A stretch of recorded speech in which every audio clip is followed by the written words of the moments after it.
Okay, let's pick up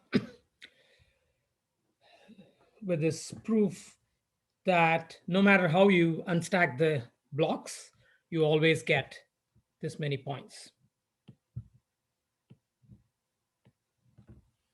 Okay, so our induction hypothesis is, of course, as usual, this is the same theorem which says that any way of unstacking k chips gives you a score of k times k minus 1 divided by 2 points.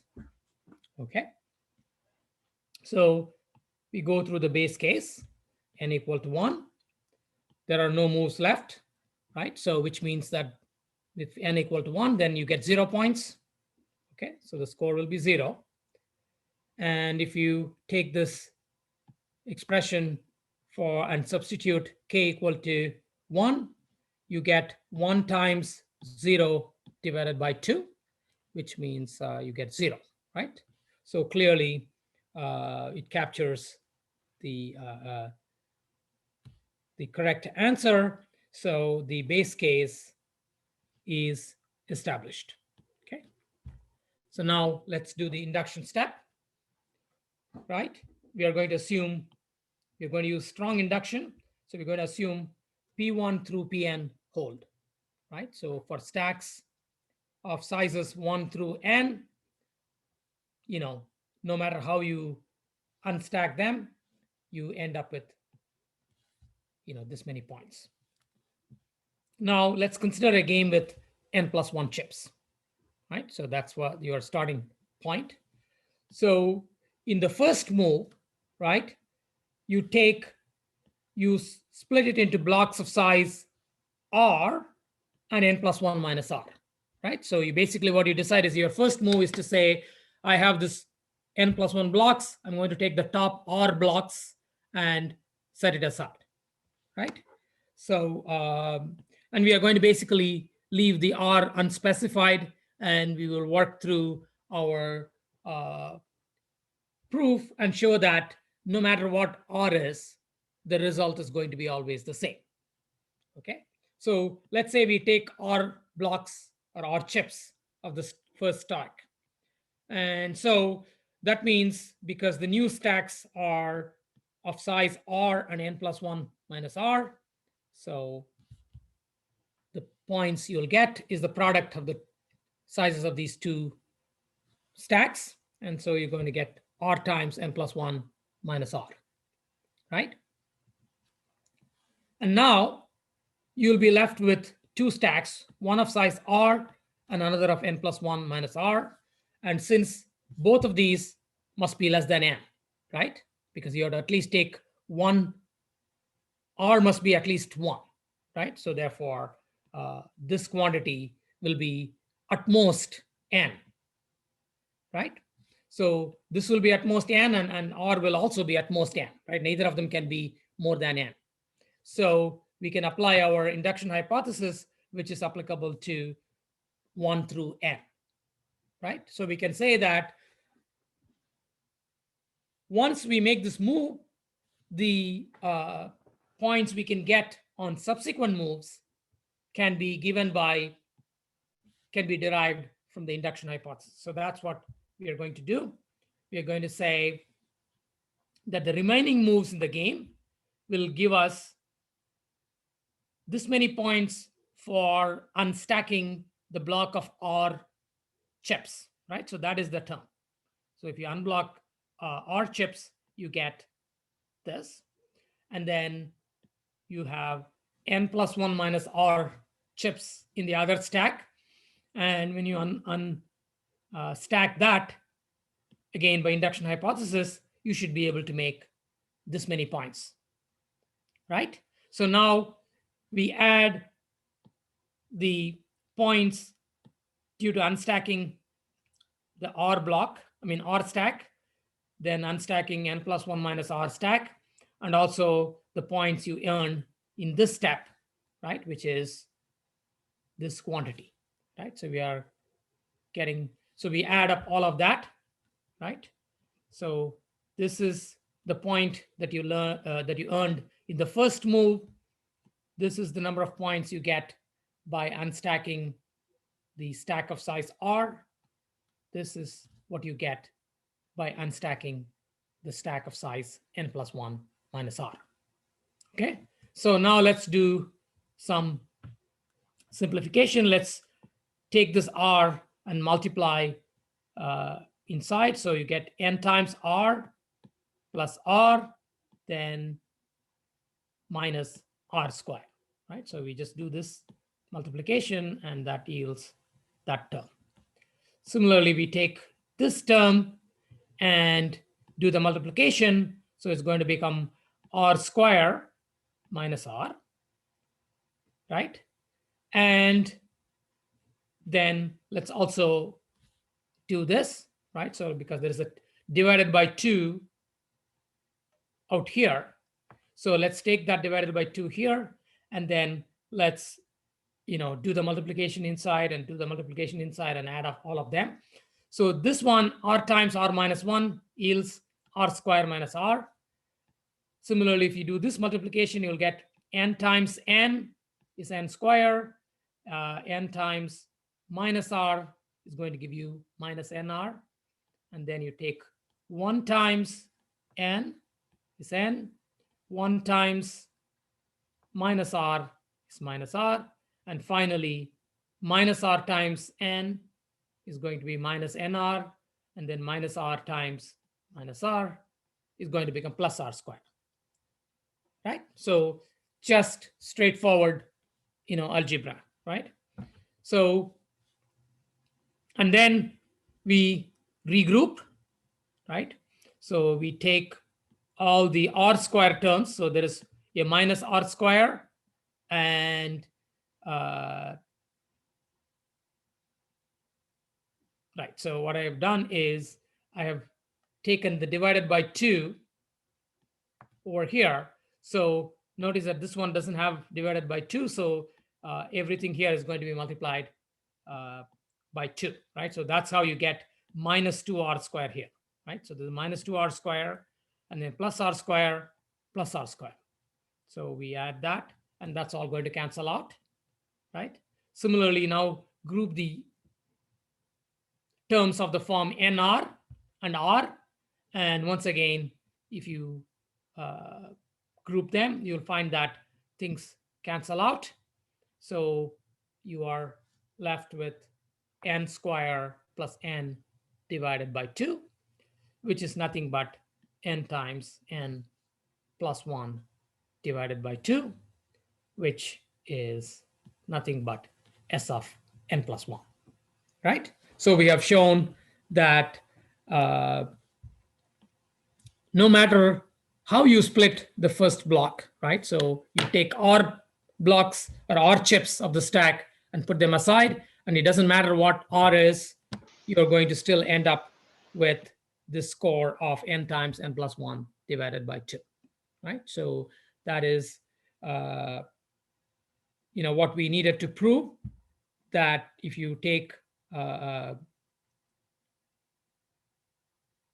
stack of size n plus 1, then you're going to end up with the score of s of n plus 1, which is n times n plus 1 divided by 2. So we have established once again that that is our p of n plus 1. And since we have established p of n plus 1, that completes our induction proof. So any question?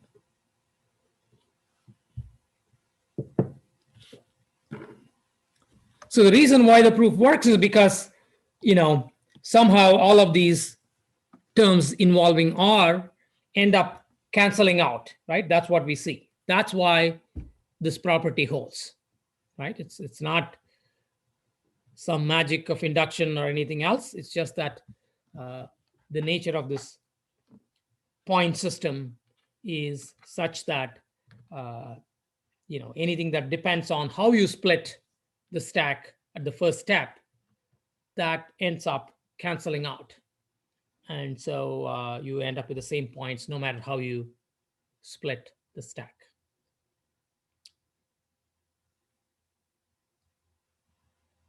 So in any proof, right? When your steps, the reasoning, the best way to explain what you're doing in each step is using some comments in the parenthesis, right? So so this is how you explain what you're doing, right? So when you write a proof, it's always a good idea to explain there. Sometimes it won't fit here, right? So when you write a proof, you can write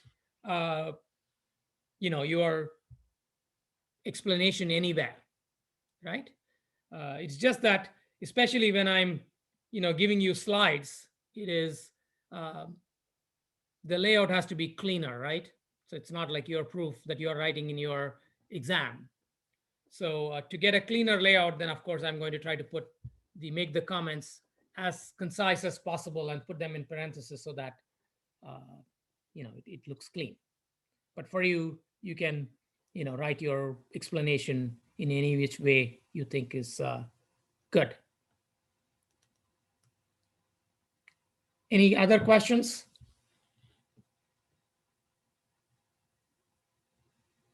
Okay, so let's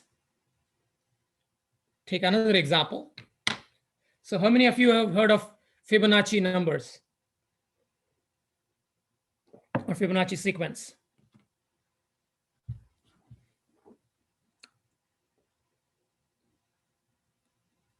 Good. So can you, Michelle, can you tell me, do you know where it came from? No.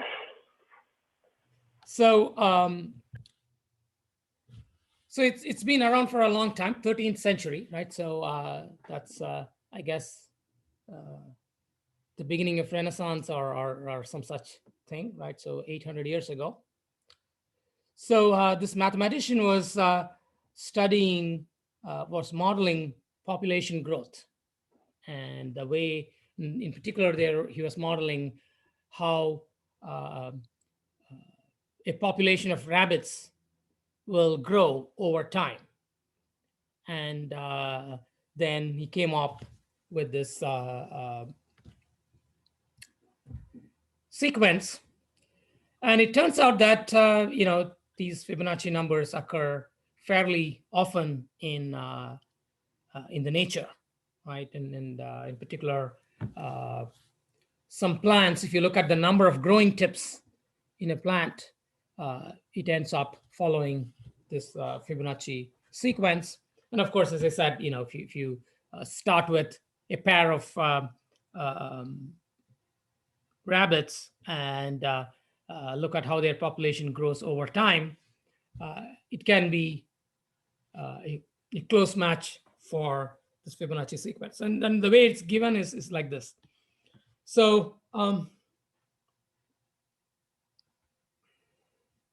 so basically, if you think of this as the population of rabbits, let's say, you start with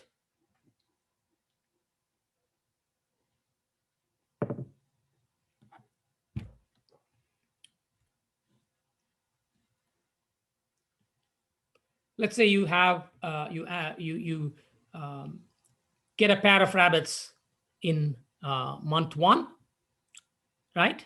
So the assumption here is that if you get a new pair of rabbits, they need at least 1 month of growing up before they can reproduce.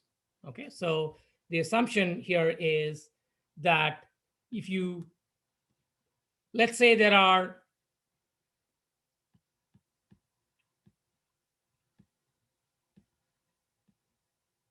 f of n minus 2 rabbits at the end of n minus 2 months,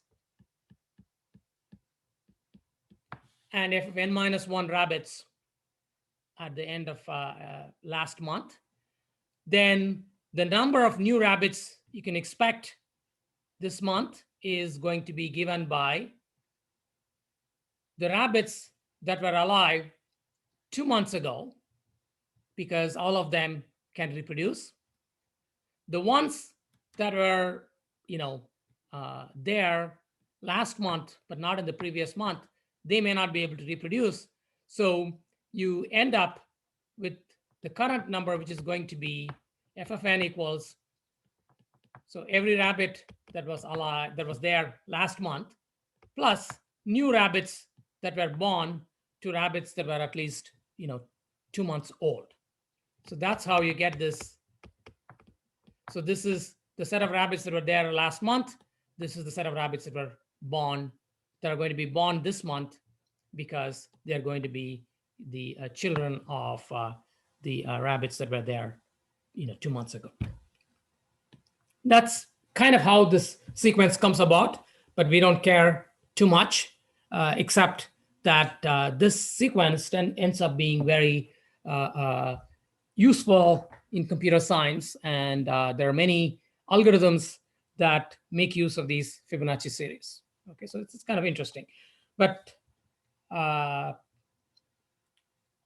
from a mathematical perspective, one of the interesting things is that there is a closed form solution for the Fibonacci series, which has this form, right? So, which is kind of interesting, because if you look at this, it looks like it's something that describes the number of rabbits, and we certainly know there is no square root 5 cannot describe the number of rabbits, right? Nevertheless, we have a formula that is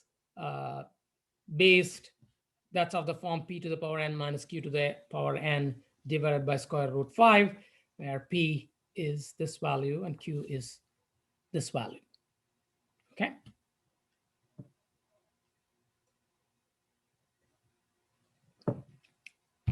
If we have some time, then at some point I'll show you how we solve equations like this and come up with solutions like this. Okay, but for now, all we are going to do is we are going to take this as a theorem and use mathematical induction to prove that it is correct. Okay, so in the proof, we are going to rely on the fact that P and Q are actually the roots of this quadratic equation. Okay, so if you go back and apply your quadratic equation solution, right, it is b square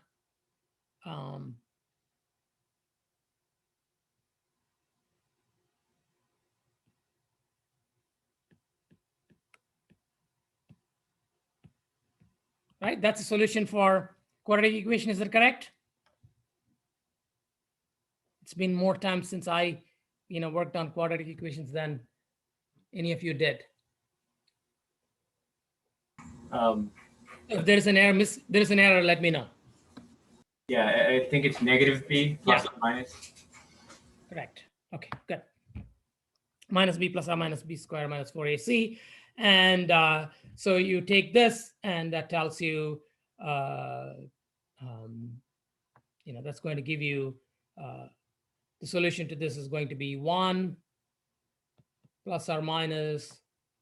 So b square is 1 minus 4ac is going to be plus 4 divided by 2a is going to be 2.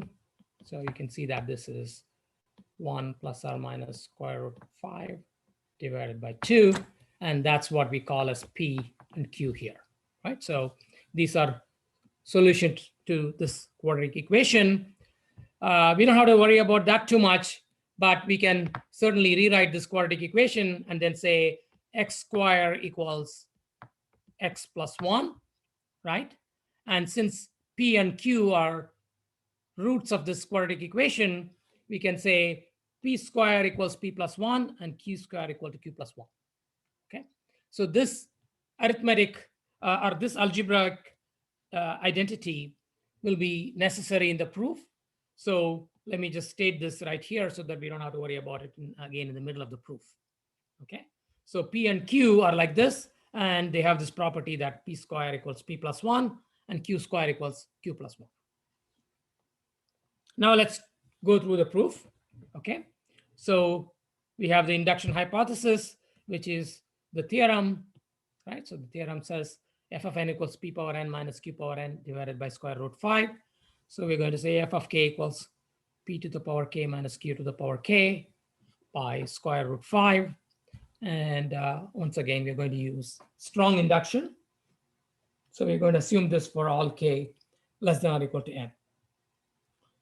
Now, we establish the base case, n equal to 0, then f of 0. So we substitute n equal to 0 here. So we will get p to the power 0 minus q to the power 0 divided by square root 5. And anything to the power 0 is 1. So you get 1 minus 1. And I guess this is square root 5. And so 0 divided by square root 5 is 0, right? And we actually have two base cases that we need to show. Okay, so we need to establish both p of 0 and p of 1 in this case. Okay, and then we are able to again substitute n equal to 1 in the formula. So you'll get p minus q divided by square root 5. And if you look at p minus q, so p minus q will be simply square root 5. Right? If you do that math in your head, you will see that the half will cancel out. And then the square root 5 divided by 2 minus square root 5 divided by 2, they will end up adding. So it just becomes square root 5. So square root 5 divided by square root 5 is 1. So once again, for p of 1, again, that formula yields the correct answer. So we end up saying that we have established both base cases, p of 0 and p of 1. Now let's go to the induction step, right? F of n plus 1, right, equals f of n plus f of n minus 1, right? So we need two base cases because we have to go to n plus 1, we need both n and n minus 1, right? So to build the very first floor, right? So in fact, we can only build the second floor knowing that the foundation and the first floor are there, right? So so that's why we have to show that f of 0 is true and p of 1 is true, and then we can do p of 2, right? So p of 2, in order to prove p of 2, we can rely on p of 1 and p of 0, right? So that's why there are two base cases here. Okay, so let's write down what f of n plus 1 should be according to the theorem. Okay, so the theorem says that it is going to be equal to f of n plus f of n minus 1, right? So this is f of n, that is f of n minus 1. Once I've taken out the square root 5 outside, right? So again, look at the theorem. Theorem says f of n is p of n minus q of p to the power n minus q to the power n divided by square root 5. And so that's what we have done here, right? P to the power n minus q to the power n, that is f of n. P to the power n minus 1 minus q to the power n minus 1, that is f of n minus 1, right? So we have just substituted using the induction hypothesis. We have substituted for f of n and f of n minus 1. And now what we do is we regroup, right? So we bring p of n and p of n plus n minus, p to the power n and p to the power n minus 1 together. And then we factor out p to the power n minus 1. So it'll become p to the power n minus 1 times p plus 1. Similarly, we group q to the power n and q to the power n minus 1. And once again, take out q to the power n minus 1. So you get q to the power n minus 1 times q plus 1, right? Now, for p plus 1, we are going to use this identity to replace p plus 1 by p square. Similarly, q plus 1 is going to be replaced by q square, right? So this becomes p to the power n minus 1 times p square. Similarly, this becomes q to the power n minus 1 times q square.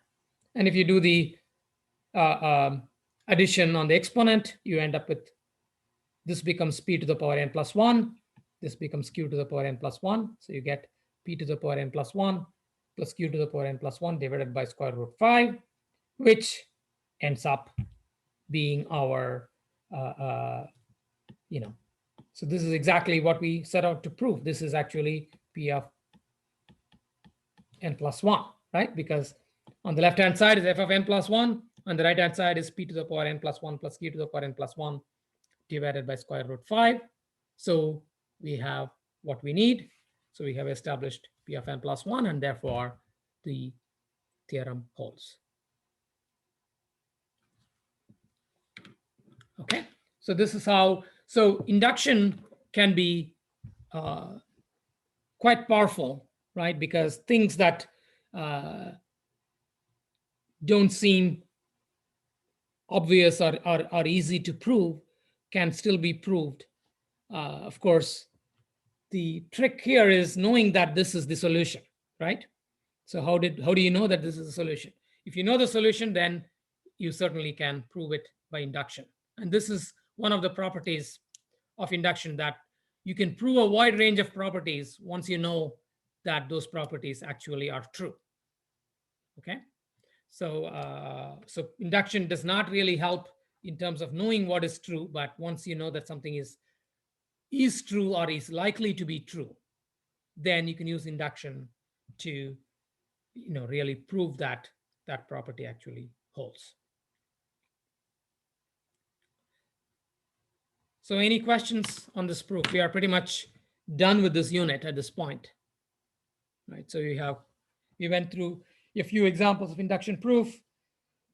We also went through an example of well-ordering proof, and that's pretty much all we wanted to cover in this unit. And you have a few problems. And again, don't forget the examples that I showed you in this PDF document, right? That I linked to the presentation. Okay, so to make sure that you look through that, and that's pretty much all we need to learn about induction, right? Any questions?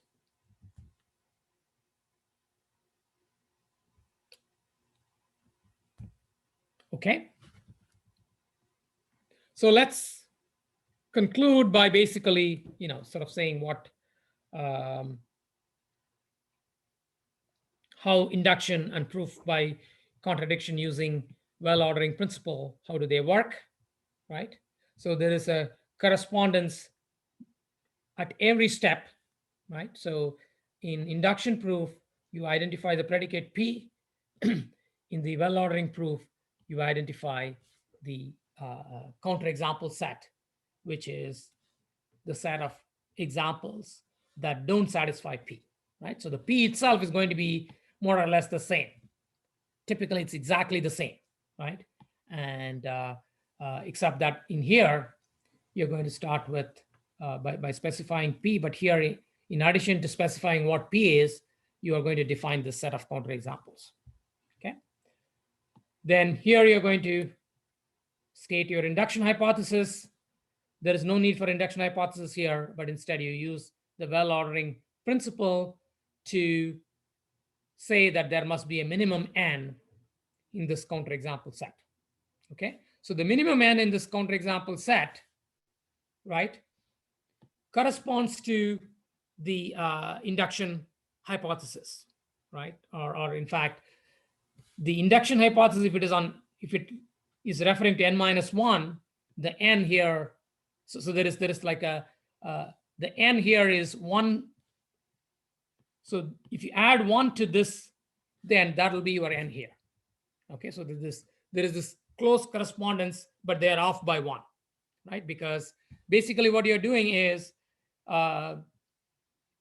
in one case, you are saying that I know P of n, then I can build P of n plus 1. In the case of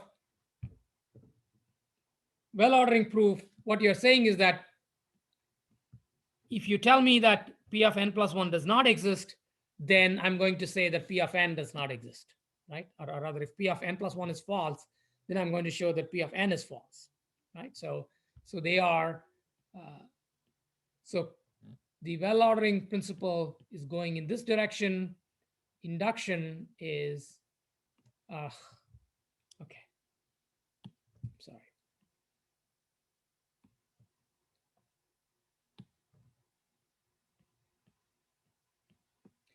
The induction is going, from P of n to P of n plus 1. Well ordering principle is going from P of n plus 1 to P of n, or rather, not P of n plus 1 to not P of n. Okay, so so we're basically showing that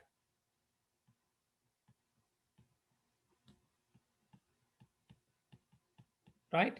So what we show here is the contrapositive of this implication. We are simply showing that not P of n plus 1 implies not P of n, right? So it's in every way, the same thing, right? So one can mechanically take an induction proof and convert it into a well ordering proof, and vice versa. Okay. But there will be times when you can apply a well ordering proof with somewhat less work than induction proof. But I don't think you are going to see those proofs, right? So in general, that is true, but you're probably not going to see those cases. So as far as you're concerned, these two are essentially two ways to look at the same problem. Okay, and two ways to solve the same problem. Okay, so that's brings us to the end of this unit.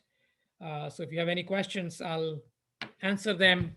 Otherwise, we will move on to talking about the homework.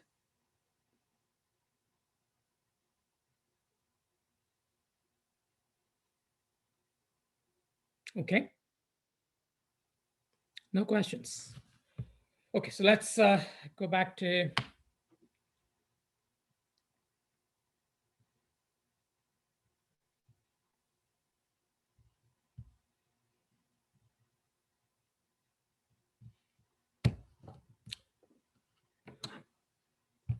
is there any question that you didn't understand that you would like me to go over? Could you clarify question 4? First and fourth problem. Okay, so can you tell me what is your question on the first problem?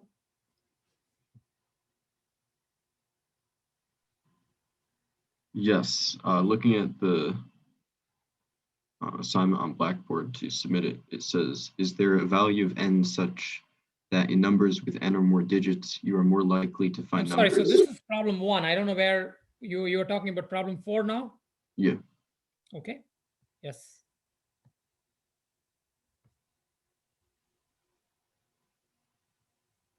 Yeah, there's just a typo on the Blackboard assignment, that's all. This version's corrected. So it's not, so there was a typo, you are right, but it is not there anymore. I think it's not there anymore.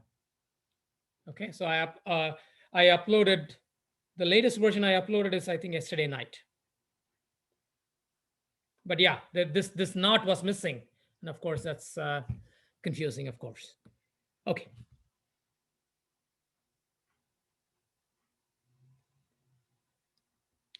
So the first two questions are just meant to, make you work through the two problems that we discussed in class, right? So the Monty Hall problem and the strange dice problem. And then, it's a slight change to how the problems are posed, and you need to, work out the,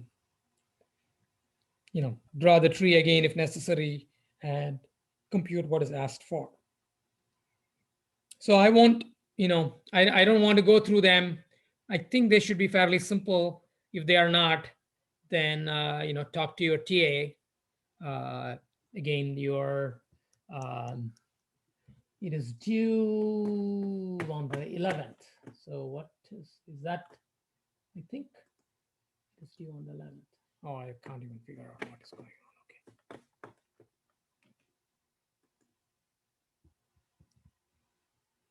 Yeah, so I guess it is due next. I don't remember. It's due either next Wednesday or next Thursday, right? So again, it'll be there on your assignment, right? So that's where you look for the dates. Okay, what I tell you is not that reliable. Okay, so so you have a little bit of time, but of course you should start working on the problems and make as much progress as you can, so that you don't find yourself having too much work to do at the last minute. Okay. So so the third problem is also very similar to one of the problems that we discussed in the lecture slide. So this is relating to the medical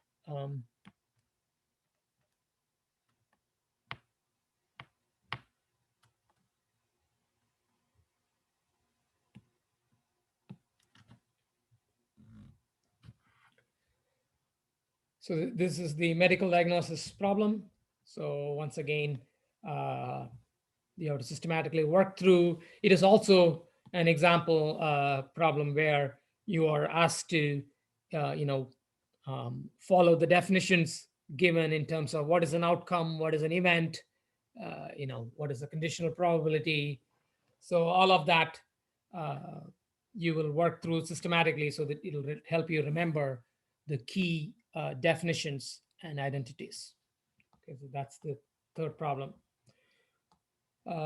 Then there are a few problems that are kind of combining counting and probability, right? So they are very closely related. And so the next few problems combine the two. And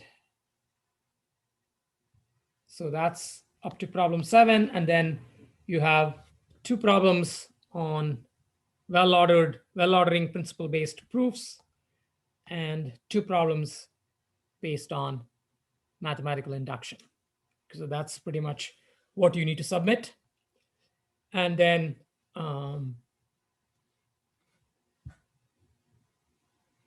there are these practice problems which we can go through now.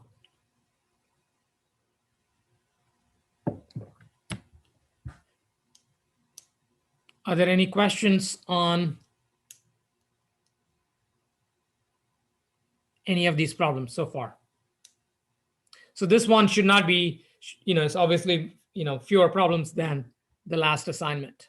So you should be able to get through this fairly quickly. And the other thing that I want to say that I mentioned before, which I will reiterate, is that this time, what you need to know for the exam is going to be fairly, closely based on the problems that you have solved in the homework 4 and 5.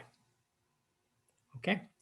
So I'm not sure that I'm going to give you any more, sample midterms to look at. Okay. I don't think I have sample midterms that are going to be representative of the problems you have solved in 4 and 5. So so this is basically these 2 homeworks are sort of what you should use to test yourself. So what I would suggest before the exam is you simply sit down and work out all the problems again. Don't look at your solutions. Try to work them out on your own without looking at your solutions and without looking at the solutions that I give you. Okay.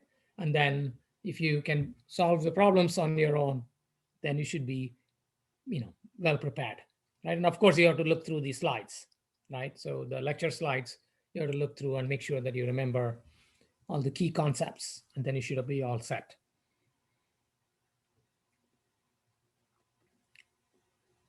Any questions? Okay, so let's try to solve this problem, right? A fair coin is flipped n times, and what's the probability that all the heads occur at the end of the sequence? How would we go about solving this problem?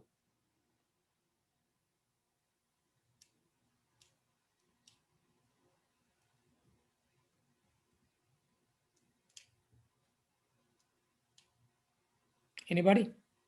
Yeah, take your time. I mean, I'm not rushing. You can think about it for a minute and then tell me how one could solve it.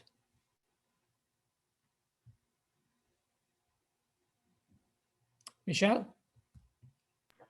Could you create a bijection by like creating a binary sequence with like ones and zeros? Okay, so which one, how would you do that? So like the zeros could be tails and then the ones could be heads. Okay, that's good. But now, what is the property that you're looking for then?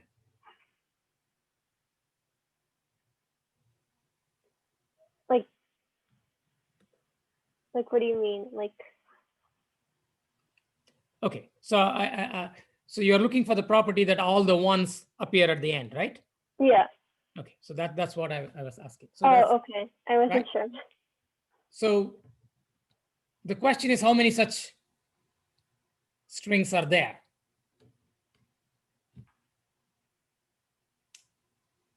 The bijection idea is a little bit more complicated than what is needed for this problem. The solution for this problem is actually quite simple. I mean, not that that is wrong. It is definitely a good way to think about the problem, but it's the thinking of it in terms of zeros and ones kind of helps when the ones can be anywhere, right? So then we ask, we have n choose k problem for placing all the ones in that binary string, right? So in this case, the position of the ones is all at the end of the string, right? So the situation is a little bit simpler. Yeah, Greg? Maybe use a similar binary string idea where you have zero meaning choose the current type of coin. One means go to the next coin. So it'd just be n plus one, choose one, which is n plus one. And there's 2 to the n overall possibilities. So it'd be n plus one divided by 2 to the n. Right. So it's not that the binary string idea is too complex, but the right binary string idea is that the one is going to tell you the point where of the first heads, right? Because once you see the first head, everything else has to be heads, right? Because all the heads have to be at the end of the sequence. So the problem is one of placing this one anywhere within this string of n positions, right? Or you can think about it in a more simple from first principles way. You can just say, if I flip n times, then there can be 0 heads, 1 heads, 2 heads, all the way up to n heads, right? So if I flip n times. Now, if I have 0 heads, then it's going to be all tail, tail, tail, tail, right? If I have 1 head, then it's going to be tail, tail, tail, tail, tail, and then heads, right? 2 means tail, tail, tail, and tail, head, head. The key point is that corresponding to each, there is exactly one sequence, right? Once I say there are 2 heads, if all the heads have to appear at the end, there is just one way of producing 2 heads in that sequence, which means that there are n plus 1 such sequences that have all heads at the end.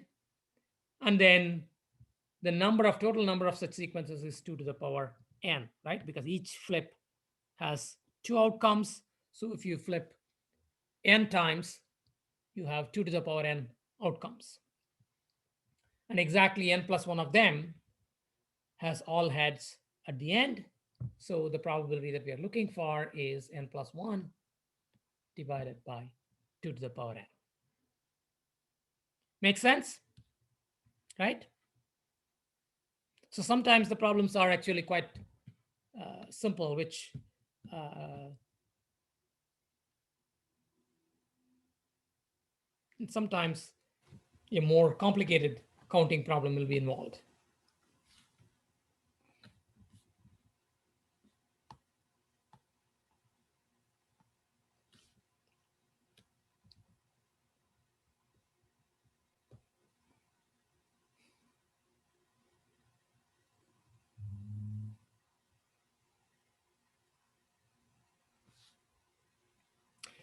Let me leave this problem aside, 11 and 12 aside for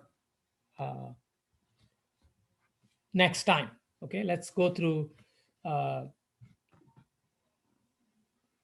don't want to take on longer problems at this point because it's a little bit, we don't have a whole lot of time. Okay, so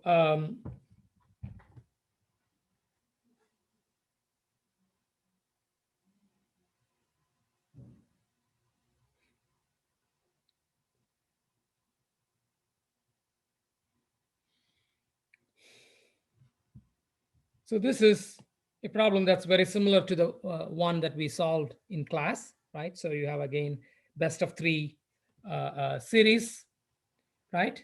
But we have a variant where the probability of winning really does not depend upon whether the team won in the previous game or not. Okay, but otherwise the problems are quite similar. So we have we can draw a tree diagram in the same way, right? So we have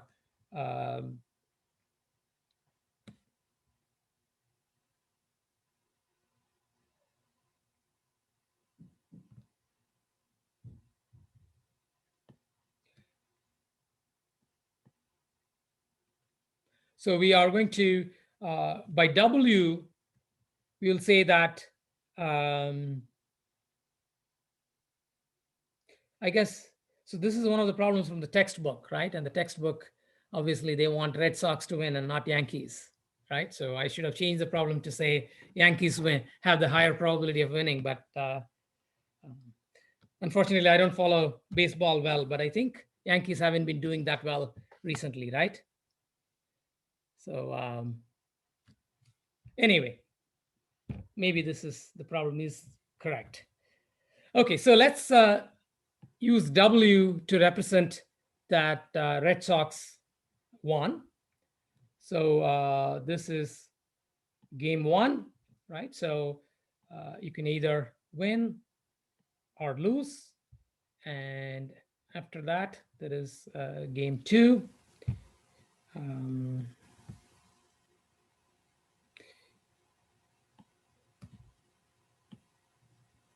at this point, there are no more games to play because Red Sox has won twice, right? And so they have won the series. But if you lose, then you have again, you go into game three, and either you win or you lose. Either way, the series is done, right? So so this is this is Red Sox wins. Here also Red Sox wins. Here Red Sox loses because they have lost 2 games. And once again, you have win, lose, and they have lost 2 games, so they have lost. And in this case, you still have 2 possibilities. You have a third game and 2 possibilities, win and lose. If they lose here, then they have lost 2 games. They win here, they have won 2 games, right? So now we can draw this, and then we can substitute all the probabilities. It says that Red Sox wins each game with a probability of 3 by 5. So this is 0.6.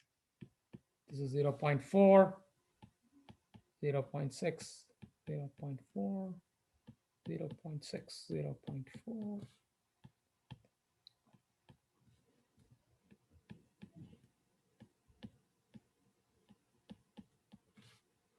right?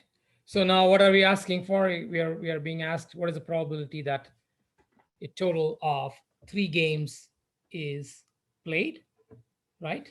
So that 3 games being played corresponds to these 4 outcomes, right?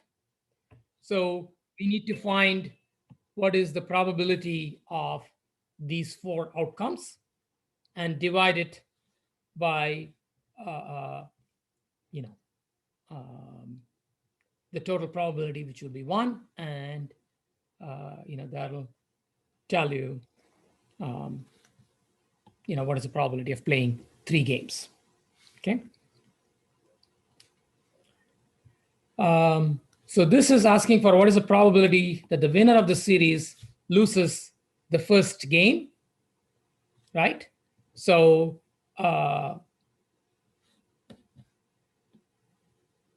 for this, you need to, so what is the, so I again identify the events that correspond to, or identify the outcomes that correspond to a case where the winner loses the first game, right?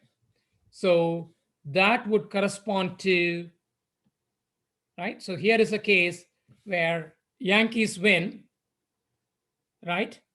But Yankees, right? So this is a case where Yankees lost the first game, but then won the next 2 games, right? So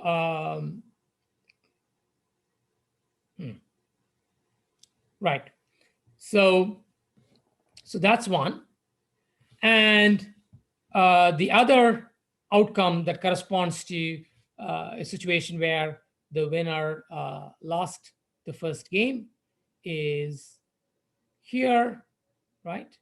So this is a situation where the Red Sox won, but they lost the first game here, right? So basically, all you need to do is to systematically, go through the 4-step process. So let me just pull up the other slide so you can see where is the 4-step. What is this 4-step process that we have identified, right? So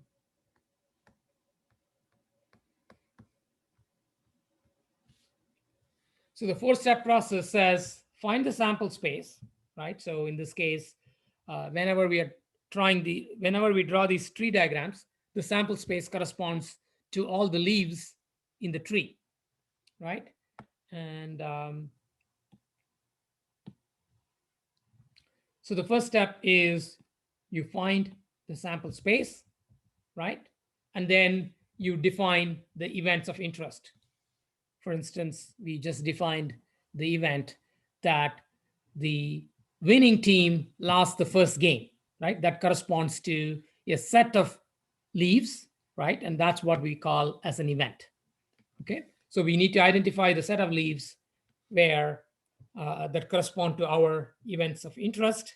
Okay. Sometimes there is just one event. Sometimes there are 2 events. Okay. And then you determine the probabilities of each leaf. Okay. So that's what you do. You go through the tree diagram and identify the probability of each leaf. And then if it is a conditional probability problem, then you use the conditional probability formula, which says that something like this is given by this type of a formula, right? So that's how you do conditional probabilities. But the 4-step method is also there for when you're not working with conditional probabilities. So let's go to that slide. Well, this is another example of 4-step method for conditional probabilities. So let's go back to the 4-step method without conditional probabilities, because sometimes that's what you are interested in.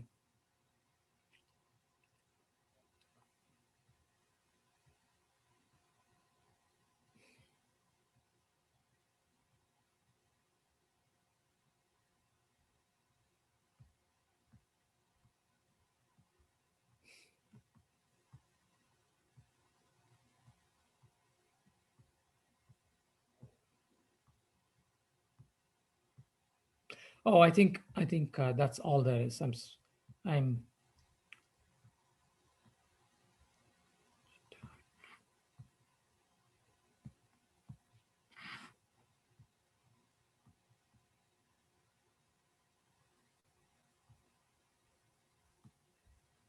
yeah, I don't think I have any place where the 4 steps are together in one slide. I think the first place where all the 4 steps are in one slide is in the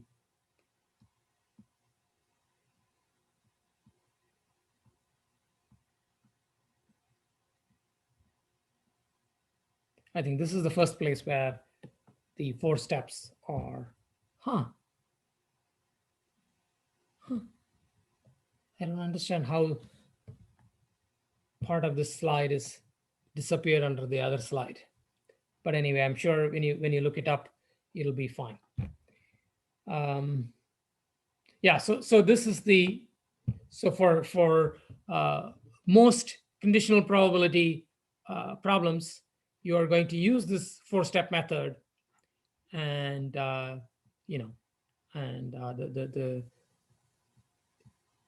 and you'll also be using some of these formulas like Bayes rule and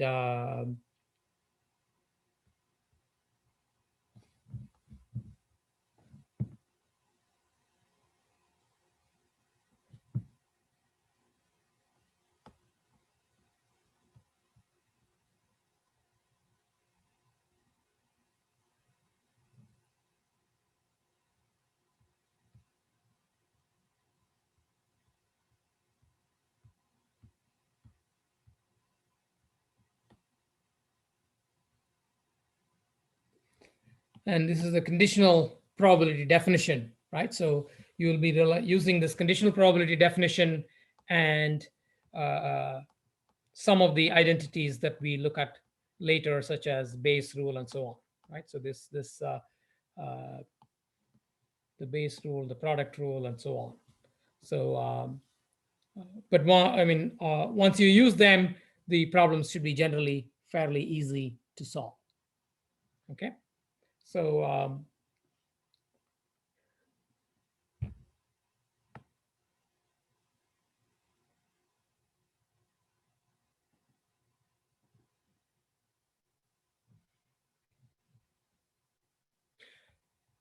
so let's look at the third part of the problem. What is the probability that that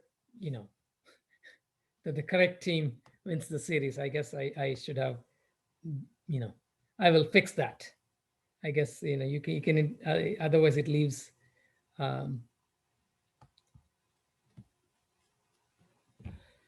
Okay, so let's look at this problem, right? So there's a 52 card deck, and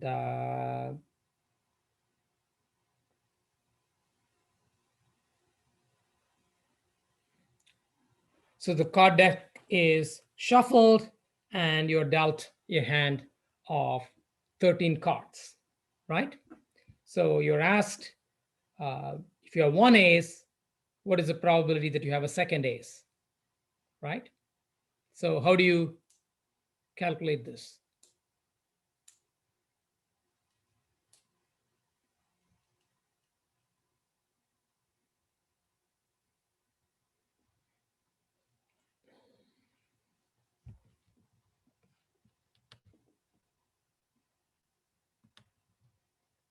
So this is pretty much an application of the definition of conditional probability, right? So what it is asking you is probability of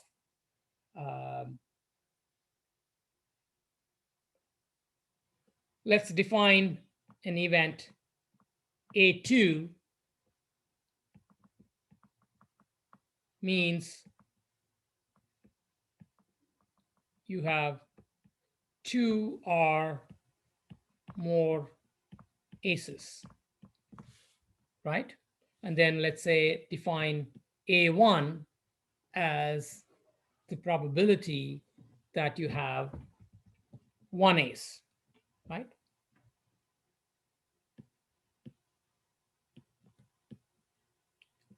You have one or more aces, right? And basically,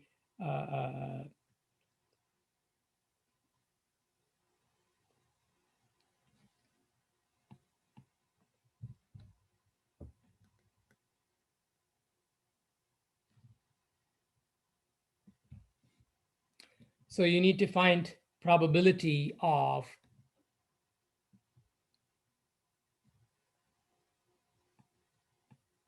A2 given A1, right?